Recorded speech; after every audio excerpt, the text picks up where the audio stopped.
en él yo le dé vida eterna. Resumido, que todo aquel que crea tenga vida eterna. Pero ¿cómo vas a creer? No es porque tú fuiste un gran filósofo, un gran pensador y te diste cuenta un momento de lucidez, que Dios existe y es lo mejor para mí. No, fue contra tu voluntad. Él se apareció en tu vida. Tú no tuviste tiempo de decidir. ¿Cuál decidir? Cuando quisiste pensarlo ya estaba llevado. ¿Ya? ¿Me explico? ¿Y eso podría ser equivalente a la predestinación? No, justamente no es predestinación, porque la predestinación implicaría como que ya tú al nacer venías destinado a eso, a ser salvo. Y es que aquí todos nacemos pecadores y Dios en un momento soberano te escoge. O sea que no estás predispuesta para ser salva. O sea, no nos ha preescogido. Es correcto, claro, porque entonces eso un poquito más allá le da cabida hasta la persistencia del alma y esas cosas. Como que ya tú venías salvo de antes y entonces naciste aquí salvo y Dios ya sabía que tú ibas a ser salvo. No. A ver, hay un famoso libro que creo que de alguna manera todos los que estamos interesados en alguna oportunidad lo tuvimos, La Predestinación, que creo que sacaron la línea presbiteriana hace como 100 años o algo así. Y es que ni siquiera la palabra predestinación existe en la Biblia. 500 años. La palabra predestinación ha sido una traducción desafortunada del griego proorizo, que significa simplemente llevar al horizonte. La palabra orizo viene horizonte, el límite, la separación, la distinción. Entonces, proorizo significaría eso, llevar a la distinción, llevar al límite. Pro es hacia, en favor de. ¿Ya? Por eso decimos pro salud, pro pavimentación, pro educación, porque es tendiente a. Y orizo es el límite, lo que distingue y separa. Entonces no hay predestinación. Sí. Hay priorización. O la disposición divina de llevarte a ser diferente. Pero no porque desde antes ya vengas diseñado. Perdón.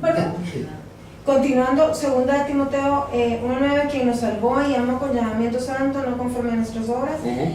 O sea, es pos, ¿no crees? Es correcto, es post. ¿Ya? Porque todos nacemos siendo hijos del refugio divino. Lo que pasa es que el texto se presta, como dice, lo que antes conoció. Sí, lo que pasa es que ese antes es el pro, que lo traducen como antes, como si fueran tiempo antes de. No, pro es hacia, ¿ok? No antes de, sino hacia. ¿Okay? ¿Iba a decir algo, perdón? Sí, quizás como queriendo entender el concepto y que no que se diga que es predestinación, sino que de cierta forma, pues en la sabiduría de Dios sabe, incluso a pesar desde el mismo momento en que esté el vientre de la madre, Dios sabe si esa persona finalmente va a terminar acercándose a Él o no. No. Es que no es que Dios sepa de antes. No es que no que Dios lo escogió para que sea salvo o no sea salvo. No, pero es que... Pero Dios sabe si finalmente... O sea, no, es que como lo estás diciendo, igual termina cayendo del lado de la elección humana. ¿Ya? Igual, si tú le echas un poco más de análisis, entonces, que Dios sabía que él iba a creer. No es que Dios supiera que él iba a creer. Es que Dios es el que hace que crea. Porque nadie tiene la capacidad de creer por su cuenta. ¿Digo? ¿Ya? Entonces no es que Dios desde antes supiera, no, simplemente él hace una elección. Porque, si yo lo he dicho muchas veces, si tú te pones a rastrear cuál es el criterio de Dios elegir en medio de esta masa, que es toda una misma masa, ¿por qué o cuál es el criterio bíblico visible que está allí a los ojos, por el cual tú puedes decir, bajo este criterio Dios escogió a estos para salvación y a esos los dejó iguales? ¿Qué es? Lo más vil, lo menospreciado, lo más ignorante, lo más miserable de este mundo escogió Dios. Es decir, que si el pecado ya había hecho un daño considerable en la humanidad, Dios toma la cepa más crítica ¿Ya? ¿Me hago entender? Es como cuando tú vas a atacar un virus. El virus tiene cepas o etapas. Si tú vas a desarrollar una vacuna, la desarrollas con la más grave. Porque si eres capaz de revertir o acabar la versión más grave del virus, puedes acabar con la más leve. ¿Me hago entender? ¿Ya? Morir, una pregunta, porque analizando Josué, yo me acuerdo de esa enseñanza.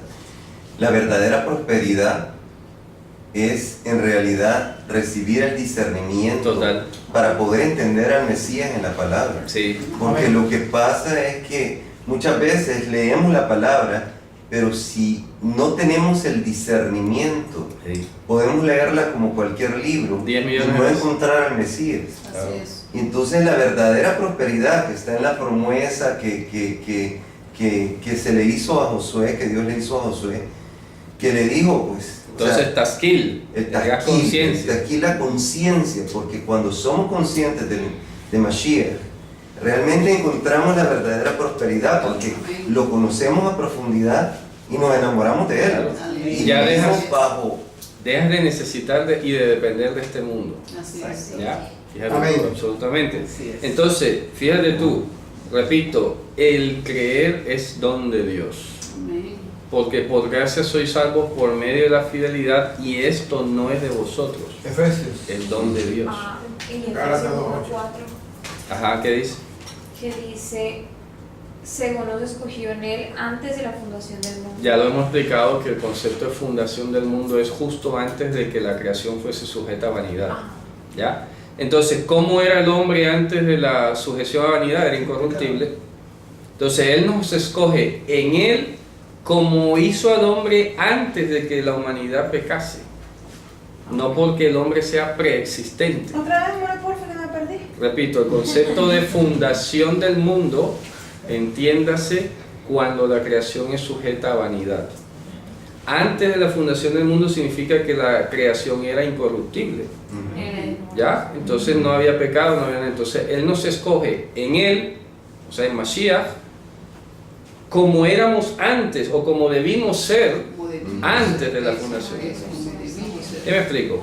No porque haya lugar a la preexistencia humana. O sea, no había pecado. Claro, cuando no había pecado. Él nos escogió para que fuésemos libres, sin mancha y sin pecado. Amén. Es lo que está diciendo. ¿Ok? Bien.